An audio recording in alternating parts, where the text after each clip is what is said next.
علم و ہنر کا گہوارہ انوار کا ایک مینارہ ہے، امداد علوم ہے نام اس کا، شیطان کے لیے انگارہ ہے۔ مولانا عمر احمد نے بنیاد رکھی ہے اس کی یہاں۔ فیصل میرٹھی جو بہت اچھا کلام پڑھ رہے تھے، یقیناً دل باغ باغ ہو رہا تھا۔ برکیف آئیے اب اصلی مقصد کی جانب چلتے ہیں، تو لیجئے ایک ایسے خطیب کی دروازے کی کنڈی کٹکھٹاتے ہیں کہ جن کا بیان محققانہ، دلائل والہانہ، کلام فقیہانہ اور طرز دلربانہ ہوا کرتا ہے، جن سے میری مراد حضرت اقدس حضرت مولانا و مفتی عبد الرحمن صاحب دامت برکاتہ العالیہ، امام و خطیب مدینہ مسجد غازی آباد ہیں۔ تشریف لائیں اور اپنے گراں قدر بیان سے ہم سب سامعین کو مستفیض فرمائیں۔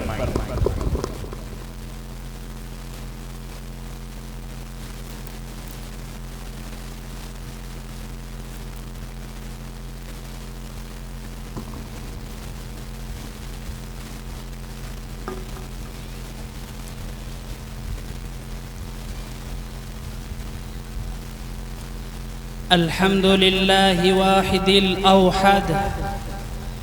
والعظيم الأمجد، لا يحيط به واصف ولا يوفي حقه عارف، وأشهد أن لا إله إلا الله وحده لا شريك له، وأشهد أن محمدًا عبده ورسوله۔ أعوذ بالله من الشيطان الرجيم، بسم الله الرحمن الرحيم، وذكر فإن الذكرى تنفع المؤمنين، صدق الله العظيم۔ گمراہ تمہیں شیطان سے بدتر نہ ملے گا، گمراہ تمہیں شیطان سے بدتر نہ ملے گا، ہادی تمہیں قرآن سے بہتر نہ ملے گا۔ اور کیوں نہ ہو ممتاز اسلام دنیا بھر کے دینوں میں،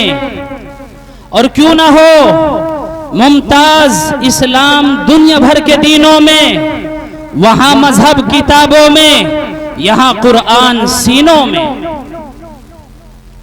واجب الاحترام علماء عظام،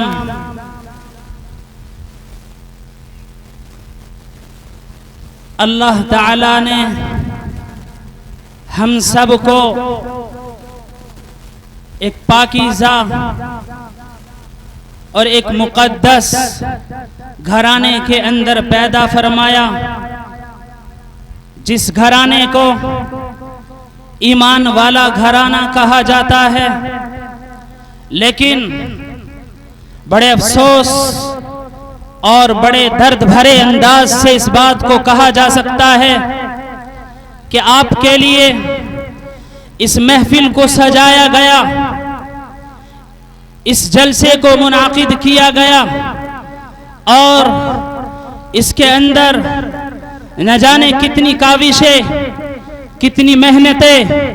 حضرت مفتی جنید صاحب نے کی ہوں گی، اور تم کو بیدار کرنے کا کام کیا تاکہ یہ امت بیدار ہو جائے، یہ امت وقت کو پہچانے، وقت کے تقاضے کو پہچانے، دین کی اہمیت کو سمجھے، مدارس کی اہمیت کو سمجھے، قرآن کی اہمیت کو سمجھے، والدین کی اہمیت کو سمجھے۔ اس لیے یہ محفل سجائی گئی ہے، اس کا مقصد اللہ کی رضا ہے کہ ہمارا رب ہم سے راضی ہو جائے۔ اس لیے ہم سب کے لیے یہ ضروری ہے کہ جو لوگ اپنے گھروں میں سکون کی نیند لے رہے ہیں اور اسی طرح دوسری مشغولیات میں لگے ہوئے ہیں، وہ یہ سمجھیں کہ یہ وقت کا تقاضا ہے، ہمیں بیدار کیا جا رہا ہے، ہمیں آوازیں لگائی جا رہی ہیں کہ آؤ کامیابی کی طرف، کہ جس طرح اذان کے ذریعے سے یہ پیغام دیا جاتا ہے اللہ اکبر من کل شیء، کہ اللہ ہر چیز سے بڑا ہے، کہ ایک ایمان والے کے کان کے اندر جب اذان کی آواز پہنچتی ہے تو اپنے کاروبار کو چھوڑ کر، اپنے اہل و عیال کو چھوڑ کر مسجد کی طرف رواں دواں ہوتا ہے، اور وہ سمجھتا ہے کہ اب مسجد کی طرف جانے میں، اللہ کے مقدس پاکیزہ گھر کے اندر جانے میں میری کامیابی ہے۔ اسی لیے میرے عزیز دوستو، نوجوان ساتھیوں، تم کو بیدار کیا جا رہا ہے، تم کو آگاہ کیا جا رہا ہے، تم کو متنبہ کیا جا رہا ہے۔ خدا کی قسم، اگر تم نے ان محفلوں کی قدر نہ کی،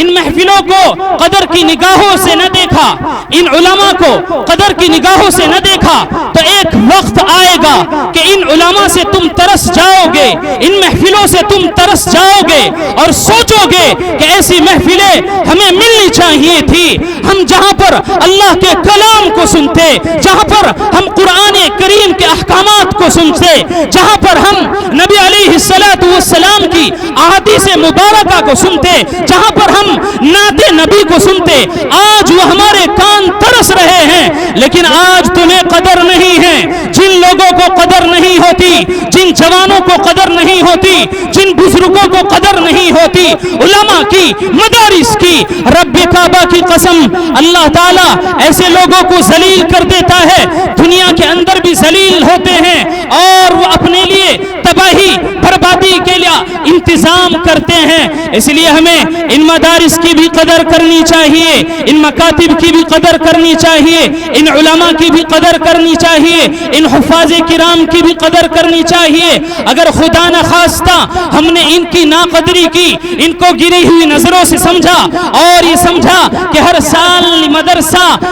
ایک جلسہ کرتا ہے اور اس جلسے میں بہت سارے مقررین آتے ہیں، بہت سارے مبلغین آتے ہیں اور اپنی باتیں بیان کرتے ہیں، لیکن ہمارا کوئی کام نہیں ہے ان مدرسوں کے اندر، اسی طرح ان محفلوں کے اندر ہمارا کوئی کام نہیں ہے، تو یہ ہماری خام خیالی ہے، ہمارا یہ تصور غلط تصور ہے۔ اس لیے کہ اگر ہمارے دلوں کے اندر علماء کی قدر ہوگی، علماء کی اہمیت ہوگی، تو رب کعبہ کی قسم ہماری نسلوں کے اندر علماء پیدا ہوں گے، مفسرین پیدا ہوں گے، محدثین پیدا ہوں گے، علماء اعظام پیدا ہوں گے، حفاظ کی جماعت پیدا ہوگی، ہمارے گھروں کے اندر فقہا پیدا ہوں گے، مفقی پیدا ہوں گے اور دین کے دائی بنیں گے، دین کے دائی پیدا ہوں گے، انہی ماں کی کوکھ سے پیدا ہونے والے وقت کے ابدال بنیں گے، وقت کے شیخ الاسلام بنیں گے، وقت کے شیخ الحدیث بنیں گے۔ لیکن میں آپ کو بیدار کر رہا ہوں، میری آواز جہاں تک بھی پہنچ رہی ہو، اپنے کام کو ادھر ادھر کر کے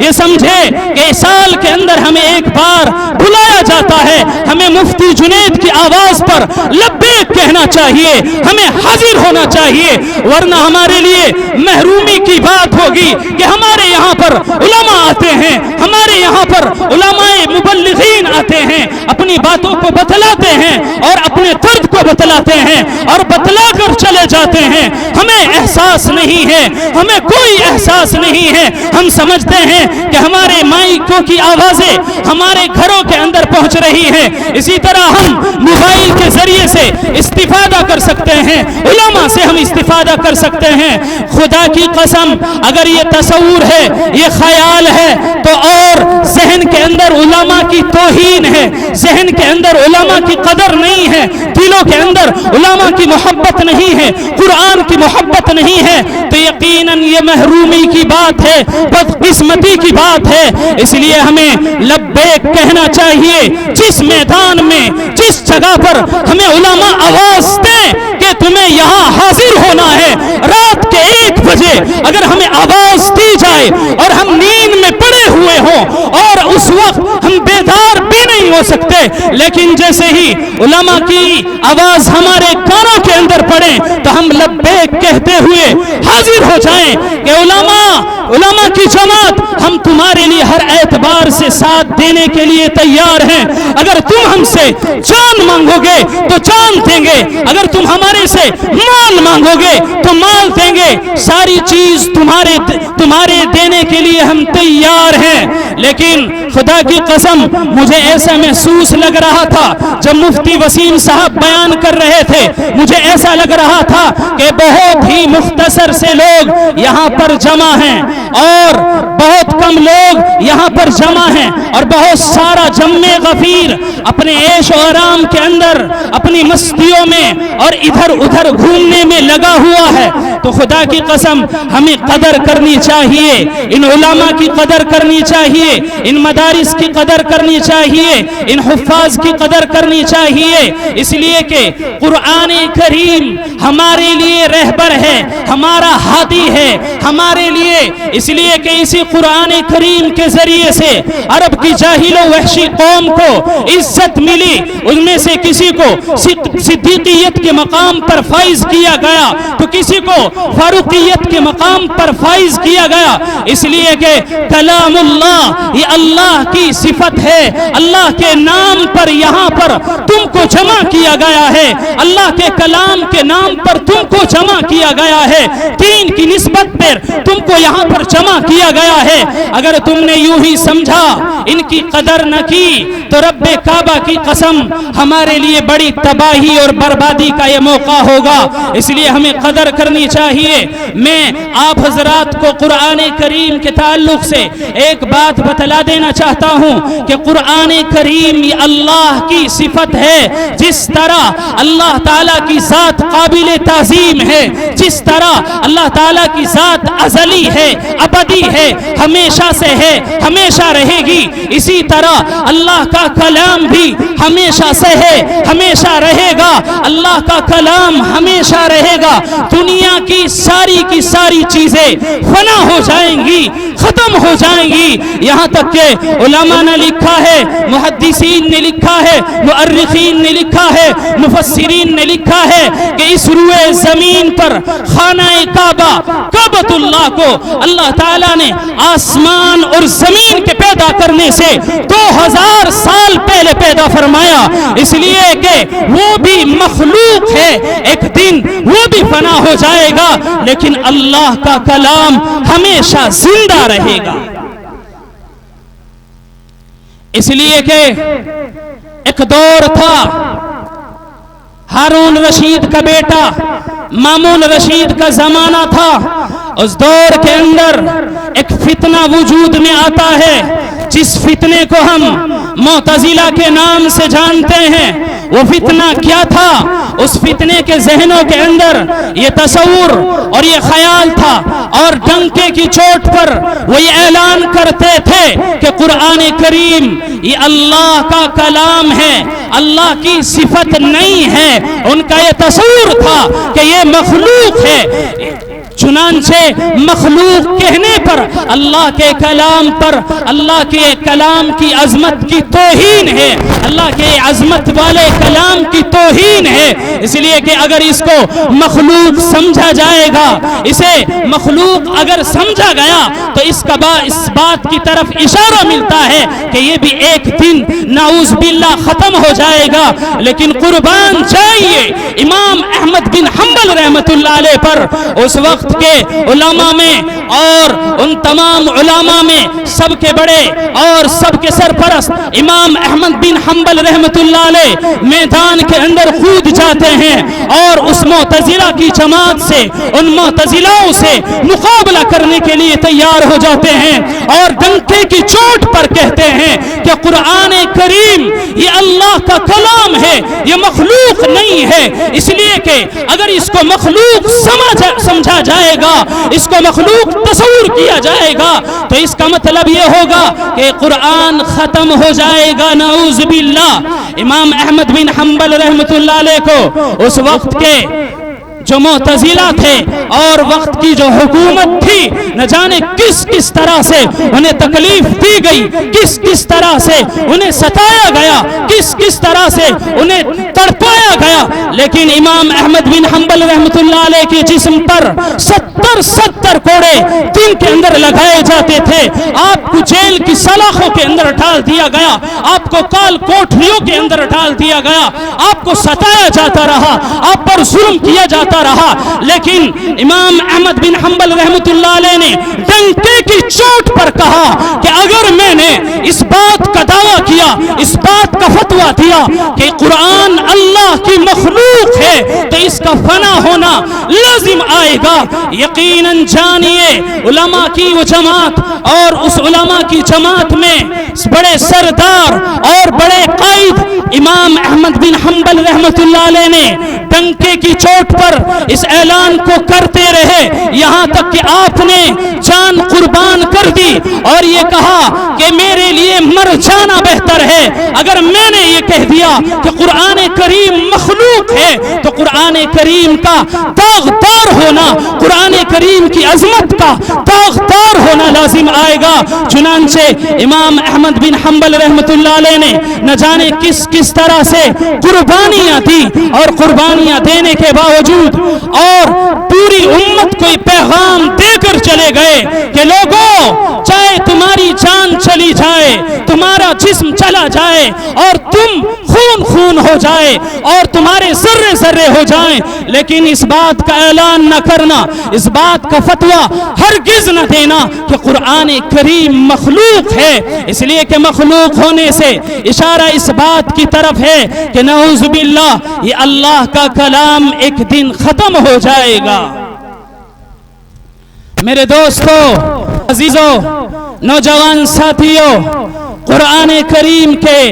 بہت سارے حقوق ہیں، ان میں سب سے پہلا حق قرآن کریم کی عظمت ہمارے دلوں کے اندر ہونی چاہیے، اس کا احساس ہمارے دلوں کے اندر ہونا چاہیے کہ یہ اللہ کا کلام ہے۔ اس کا پہلا حق یہی ہے کہ اس کی عظمت ہمارے دلوں کے اندر ہو، اس کی محبت ہمارے دلوں کے اندر ہو، اور اس حق کے کچھ تقاضے ہیں۔ پہلا تقاضا اس کا یہ ہے کہ اس پر ہمارا ایمان ہو، اور ظاہر سی بات ہے کہ جس چیز کی عظمت دل کے اندر ہوتی ہے، جس چیز کی اہمیت دل کے اندر ہوتی ہے، اس کو ماننا فطری بات ہے۔ اس لیے ہم سمجھیں کہ اس قرآن کریم پر ہمارا ایمان ہونا چاہیے، اور ہم ڈنکے کی چوٹ پر اس بات کو کہیں کہ قرآن پر ہمارا ایمان ہے۔ قرآن یہ اللہ کا کلام ہے، اس کے اندر کوئی بھی حکم، کوئی بھی واقعہ اور کوئی بھی مسئلہ، کوئی بھی قانون اور دستور ایسا نہیں جو حکمت کے خلاف ہو، ہماری عقل کے اندر آئے یا نہ آئے، لیکن اللہ کے اس کلام کے اندر ساری کی ساری باتیں یقیناً حکمت سے بھری ہوئی ہیں۔ اور دوسری چیز یہ ہے کہ اس کا احترام کیا جائے، اسے صرف گھروں کے اندر سجایا نہ جائے، اور یہ نہ سمجھا جائے کہ صرف جہیز کے اندر قرآن کریم دے دیا جائے، یا اسی طرح کہیں پر افتتاح ہوتا ہے، دکان کا افتتاح ہوتا ہے، کسی مکان کی شروعات ہوتی ہے، کسی فیکٹری کی شروعات ہوتی ہے، تو وہاں پر قرآن کریم کو پڑھ دیا جائے۔ صرف اتنا نہیں ہے، اس کا حق ادا یہاں تک نہیں ہوتا، بلکہ اس کی عظمت، اس کی محبت ہمارے دلوں کے اندر ہونی چاہیے۔ اس کی محبت پر آپ کو میں بتلاتا چلوں، عبداللہ ابن مبارک رحمۃ اللہ علیہ جو وقت کے محدث تھے، جو وقت کے مفقی تھے، جو اللہ والے تھے، اللہ کے نیک بندے تھے، اور ایسا عالم جلیل یقیناً ہماری نگاہوں نے اب تک نہیں دیکھا۔ عبداللہ ابن مبارک رحمۃ اللہ علیہ حج پر جاتے ہیں، حج پر واپسی کے وقت آپ کا جب آنا ہوتا ہے تو دیکھتے ہیں کہ ایک کپڑا پڑا ہوا ہے، اس کپڑے میں ایک بڑھیا لپٹی ہوئی ہے۔ آپ قریب کو جاتے ہیں، قریب کو جا کر سلام کرتے ہیں، سلام کرنے کے بعد جواب ملتا ہے وعلیکم السلام۔ آپ کہتے ہیں کہ آپ یہاں پر کیا کر رہی ہو؟ تو وہ بڑھیا کیا پڑھتی ہے؟ وَمَن يُضْلِلِ اللَّهُ فَلَا هَادِيَ لَهُ، کہ جس کا کوئی رہبر نہیں، کہ جس کو وَمَن يُضْلِلِ اللَّهُ فَلَا هَادِيَ لَهُ، جس کو اللہ گمراہ کر دے اس کا کوئی رہبر نہیں۔ عبداللہ ابن مبارک رحمت اللہ علیہ یہ سمجھتے ہیں کہ بڑھیا راستہ بھٹک گئی ہے، یہ راستہ کی تلاش کے اندر ہے۔ آپ کہتے ہیں کہ آپ کہاں جانا چاہتی ہو، آپ کا جانے کا ارادہ کہاں ہے؟ وہ قرآن کریم کی آیت پڑھتی ہے، سبحان الذی اسری بعبدہ لیلا من المسجد الحرام الی المسجد الاقصی، پاک ہے وہ ذات جس نے اپنے بندے کو راتوں رات مسجد حرام سے مسجد اقصی تک کی سیر کرائی۔ عبداللہ ابن مبارک رحمت اللہ علیہ یہ سمجھنے لگے کہ یہ بڑھیا یہاں سے مسجد حرام سے یعنی مکۃ المکرمہ سے بیت المقدس جانا چاہتی ہے، مسجد اقصی جانا چاہتی ہے۔ عبداللہ ابن مبارک رحمت اللہ علیہ اس بڑھیا سے معلوم کرتے ہیں کہ تجھے یہاں پر کتنے دن ہو گئے؟ وہ کہتی ہے ثلاث لیال سویہ، کہ پورے 3 رات جو بھی جواب ان سے مل رہا ہے، جو بھی سوال کیا جا رہا ہے، وہ قرآن کریم کے الفاظوں میں جواب دے رہی ہے۔ آپ اس سے کہتے ہیں کہ آپ کچھ کھانا چاہتی ہو تو وہ کہنے لگی وَأَتِمُوا الصِّيَامَ إِلَى اللَّيْلِ، روزے کو رات تک مکمل کرو۔ عبداللہ ابن مبارک رحمت اللہ علیہ نے سمجھ لیا کہ یہ عورت روزے سے ہے، روزے کی حالت میں ہے۔ عبداللہ ابن مبارک رحمت اللہ علیہ اسے لے کر چل دیے، راستے میں چل رہے ہیں، آپ ترنم بھرے انداز میں آپ گنگنا رہے ہیں اشعار کو، تو عورت کیا کہتی ہے فَقْرَؤُوا مَا تَيَسَّرَ مِنَ الْقُرْآنِ، کہ قرآن کریم میں سے جو ہو سکے اسے پڑھ لیا جائے۔ جیسے ہی عبداللہ ابن مبارک رحمت اللہ علیہ اس کے مقام پر پہنچتے ہیں اور اس کے بیٹوں سے ملاقات ہوتی ہے تو کہتے ہیں کہ میں تم سے ایک سوال کرنا چاہتا ہوں کہ اس بڑھیا کے میں نے جو بھی سوال کیا ہے اس نے قرآن کریم میں جواب دیا ہے، اس کی کیا وجہ ہے کہ قرآن کریم میں ہی سارے کے سارے میرے جواب دے رہی ہے۔ عبداللہ ابن مبارک رحمت اللہ علیہ سے اس بڑھیا کے بیٹوں نے کہا کہ یقین جانیے، علماء کی جماعت سے مخاطب بنا کر کہا، علماء کی اس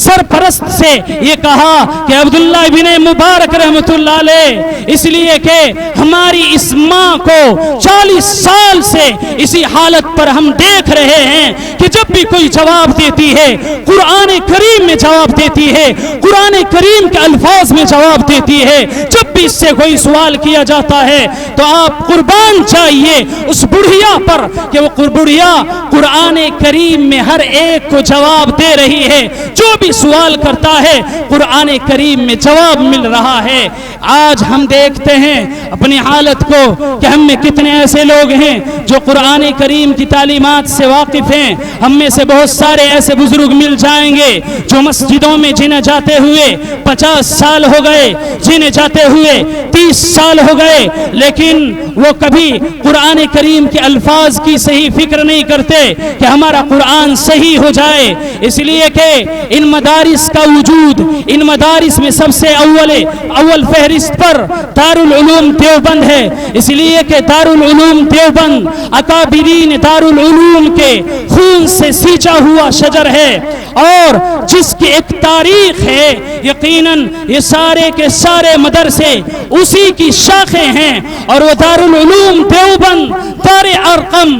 حضرت محمد مصطفیٰ صلی اللہ علیہ وسلم کے اس شجر کو لگائے ہوئے درخت کی شاخیں ہیں۔ اس لیے ہمیں ان مدارس کی قدر کرنی چاہیے، ان کی اہمیت کو سمجھنا چاہیے اور یہ سمجھنا چاہیے کہ جب یہاں پر ہمارا بچہ آتا ہے تو سب سے پہلے حافظ قرآن، قاری قرآن اس کو بسم اللہ الرحمن الرحیم سکھلاتا ہے، اعوذ باللہ سکھلاتا ہے، اسے کلمہ سکھلاتا ہے اور اسے ایسی باتیں بتلاتا ہے کہ جس سے وہ نبی کا عاشق بنتا ہے، اللہ کی وحدانیت کا یقین اس کے دل کے اندر اترتا ہے، اللہ کی محبت اس کے دل کے اندر اترتی ہے، نبی کی محبت اس کے دل کے اندر اترتی ہے, صحابہ کی محبت اس کے دل کے اندر اترتی ہے, علماء کی محبت اس کے دل کے اندر اترتی ہے, مدارس کی محبت اس کے دل کے اندر اترتی ہے, اور اسے سکھلایا جاتا ہے کہ جو بھی کام کیا جائے اللہ کے نام سے شروعات کی جائے. اس لیے کہ ایک ایمان والے کو یہ پیغام دیا جاتا ہے مدرسوں سے, ان درس گاہوں سے, کہ یہاں پر جب تک رہو تمہیں اللہ کا نام بلند کرنا ہے, تمہیں قال اللہ قال رسول کی آواز کو بلند کرنا ہے, تمہیں وذکر فإن الذکریٰ تنفع المؤمنین کی تذکیر کرنی ہے. اس لیے کہ ان مدرسوں کے اندر اسی چیز کو سکھلایا جاتا ہے, گھٹیوں کے اندر ڈالا جاتا ہے. رب کعبہ کی قسم, جو مدرسے سے تعلق رکھتا ہے, جس کا تعلق مدرسے سے ہوتا ہے, وہ کبھی گمراہ نہیں ہوتا. وہ جانتا ہے کہ ایمان بہت بڑی دولت ہے, ایمان بہت بڑی چیز ہے, کہ اگر میں نے اس ایمان کا سودا کر لیا, اگر میں نے اس ایمان کو کھو دیا, تو یقین جانیے میرے لیے جہنم ہے, میرے لیے ہلاکت ہے, میرے لیے تباہی ہے, میرے لیے بربادی ہے. وہ جانتا ہے کہ ان مدرسوں کے اندر جب صبح ہوتی ہے تو نماز کے اندر یہ قرآن کریم کی تلاوت کرتے ہیں, جب اذان ہوتی ہے, جب سارے کے سارے لوگ غفلت میں سوئے ہوئے ہوتے ہیں, ننھے ننھے سے بچے, معصوم سے بچے اٹھ کر اپنے سامنے قرآن کریم کو رکھتے ہیں اور اللہ کے کلام کو یاد کرتے ہیں, اس کلام کی رٹ لگاتے ہیں, اعوذ باللہ پڑھتے ہیں, بسم اللہ پڑھنے کے بعد وہ قرآن کریم کو یاد کرنے پر لگے رہتے ہیں. استاذ کی طرف سے انہیں تلقین کی جاتی ہے کہ سبق یاد کرنا ہے. ننھے سے بچے, معصوم بچے وہ بیدار ہو جاتے ہیں, اذان سے پہلے بیدار ہو کر وہ اس بات کا اعلان کرتے ہیں کہ اے غافلو, اے نیند کے اندر غفلت سے سوئے ہوئے لوگوں, اٹھ جاؤ, اللہ کا نام لو, اللہ کا نام سب سے بڑی چیز ہے, اللہ اکبر من کل شیء, اللہ ہر چیز سے بڑا ہے. وہ اس بات کا اعلان کرتے ہیں, لیکن ہم دیکھتے ہیں کہ ان معصوم سے بچے, وہ معصوم سی کلیاں جب قرآن کریم کو حفظ کرتے ہیں, نہ ان کو 2 سال لگ جاتے ہیں, کسی بچے کو 3 سال لگ جاتے ہیں, کسی بچے کو 4 سال لگ جاتے ہیں, لیکن یقین جانیے ان کے دلوں میں اللہ کی محبت اتر جاتی ہے, ان کے دلوں میں علماء کی محبت اتر جاتی ہے, قرآن کی محبت ان کے دلوں کے اندر اتر جاتی ہے, ان کے دلوں کے اندر مدرسوں کی محبت اتر جاتی ہے, ان کے دلوں کے اندر ایمان کی محبت اتر جاتی ہے. اگر ان کے سینوں سے ایمان کو کھرچا جائے تو یقیناً وہ ہرگز اس بات کو قبول نہیں کر سکتے. اس لیے کہ اس طرح کا واقعہ پیش آیا ہے کہ ایک جگہ پر سیلاب آتا ہے, سیلاب کی شکل میں کچھ 3 قسم کے لوگ پہنچتے ہیں اور وہاں کے لوگوں کی مدد کرنا چاہتے ہیں, وہاں کے لوگوں کی مدد کر کے انہیں یہ بتلان دینا چاہتے ہیں کہ ہم بہت بڑے آدمی ہیں. وہاں ایک ننھا سا بچہ ہوتا ہے جو مکتب کے اندر پڑھتا ہے, اسے بلایا جاتا ہے اور اسے اپنی طرف کھینچا جاتا ہے اور اس سے کہا جاتا ہے کہ اس بات کا نعرہ لگا, وہ ایسا نعرہ لگایا جاتا ہے اور اس بات کی تلقین کی جاتی ہے کہ جس کو اپنی زبان سے ادا کر دینا ہمارے لیے مشکل ہوتا ہے, ہمارے لیے دشوار ہو جاتا ہے. اور اس بچے کو جب بلا کر یہ کہا جاتا ہے کہ اس کا اعلان کر, اس بات کا اعلان کر, اس کو اپنی زبان پر لا, تو بچہ کہتا ہے لا الہ الا اللہ, کہ اللہ کے سوا کوئی عبادت کے لائق نہیں, بندگی کے لائق نہیں, عبادت کا مستحق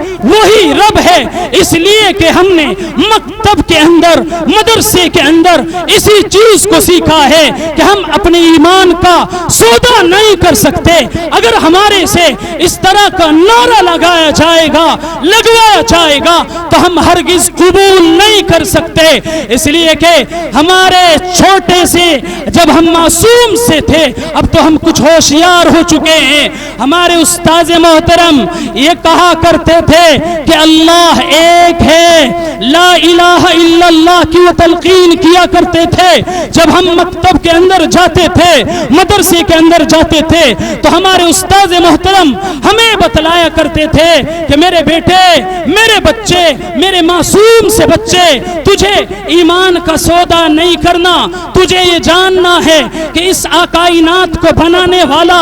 ایک ہے، اس نظام کو چلانے والا ایک ہے، اس کائنات کے ذرے ذرے کے نظام کو چلانے والا ایک ہے، اس لیے میں اپنے ایمان کا ہرگز سودا نہیں کر سکتا۔ قربان جائیے ان مدرسوں پر، خدا کی قسم آج ہمیں قدر کرنے کی ضرورت ہے۔ اگر ہم نے ان مدرسوں کی قدر نہ کی تو آپ دیکھیے بخارا کی تاریخ کو اٹھائیے، آج وہاں بڑے بڑے مدارس، بڑے بڑے مدرسے کہ جہاں پر آج شراب خانوں سے جو آباد کیے جا رہے ہیں، جہاں پر آج بھی قرآن کریم کی آیتیں لکھی ہوئی ہیں، جہاں پر آج بھی قرآن حدیث اور حدیث کی وہ باتیں لکھی ہوئی ہیں آج، لیکن وہ استبلوں میں تبدیل کر دیے گئے، وہ شراب خانوں میں تبدیل کر دیے گئے۔ اس لیے کہ اس کی وجہ کیا ہے؟ امام بخاری رحمۃ اللہ علیہ بہت بڑے ولی اللہ گزرے ہیں، اور جو بھی مولوی بنتا ہے ان کی کتاب پڑھے بغیر کسی کو مولوی نہیں کہا جاتا۔ اس لیے کہ امام بخاری رحمۃ اللہ علیہ اپنے وقت کے ولی تھے، اپنے وقت کے بہت بڑے محدث تھے، ان کو لوگوں نے جھیلا وطن کیا، ان کو لوگوں نے تکلیفیں دی، اور مدرسوں سے کھلواڑ کی گئی، مدارس سے کھلواڑ کی گئی، علماء سے کھلواڑ کی گئی، حفاظ سے کھلواڑ کی گئی، اللہ نے محروم کر دیا۔ آج وہ مدرسے آوازیں لگا رہے ہیں، آج اسی طرح سے یہ مدرسے تمہیں بیدار کرنے کا کام کر رہے ہیں۔ اگر اب بھی بیدار نہ ہوئے تو کون سا وقت آئے گا تمہارے بیدار ہونے کا؟ کون سا لمحہ آئے گا تمہارے بیدار ہونے کا؟ یہ مدرسے والے جلسہ کرتے ہیں، دینی محفل منعقد کرتے ہیں، اسی بات پر اعلان کرتے ہیں، ڈنکے کی چوٹ پر تمہیں اس بات کا اعلان کر کے تمہارے کانوں کو کھولتے ہیں، تمہیں بیدار کرتے ہیں کہ اپنے دین کا سودا نہ کرنا، ان مدارس کی قدر کرنا، ان کی اہمیت کو سمجھنا، ان کی اگر قدر نہ کی، ان کی اہمیت نہ سمجھی تو یقیناً ہماری رسوائی ہے۔ آنے والا وقت بڑا سنگین ہے، آنے والا وقت بڑا خطرناک ہے، اس لیے ہمیں ان مدرسوں سے اپنی کولیاں بھرنی چاہیے، ان کی بات پر ہمیں لبیک کہنا چاہیے، ان کی آوازوں سے اپنی آوازوں کو ملانا چاہیے، اور کہنا چاہیے کہ مفتی جنید صاحب اگر آپ ہمیں وقت کے 12 بجے، رات کے 12 بجے آواز دو گے تو ہم لبیک کہتے ہوئے تمہاری آواز پر لبیک کہتے ہوئے، اور یہ کہتے ہوئے یہ ہمارے علماء کی ایک جماعت کے ساتھ چلنے والے ہیں، اس لیے ہمیں ان کا ساتھ دینا ہے، ہر اعتبار سے ان سے محبت کرنی ہے، ان مدرسوں سے محبت کرنی ہے۔ بہت سارے لوگ حقارت کی نظر سے دیکھتے ہیں، درد بھرے انداز میں کہا جا سکتا ہے کہ جو لوگ علماء کی توہین کرتے ہیں، مدارس کی توہین کرتے ہیں، حفاظ کی توہین کرتے ہیں، حضرت گنگوہی رحمت اللہ علیہ نے فرمایا کہ اگر کسی کے ذہن کے اندر علماء کی توہین ہے، کسی کے ذہن کے اندر مدارس کی توہین ہے، تو وہ جان لے، یقین جان لیے کہ وہ مرنے کے بعد اللہ تعالیٰ اس کے چہرے کو قبلے سے پھیر دیتا ہے۔ اس لیے ان مدرسوں کی ہمیں بڑی قدر کرنی چاہیے، اہمیت کو سمجھنا چاہیے، وقت کو سمجھنا چاہیے۔ اللہ تعالی ہم سب کو عمل کرنے کی توفیق عطا فرمائے۔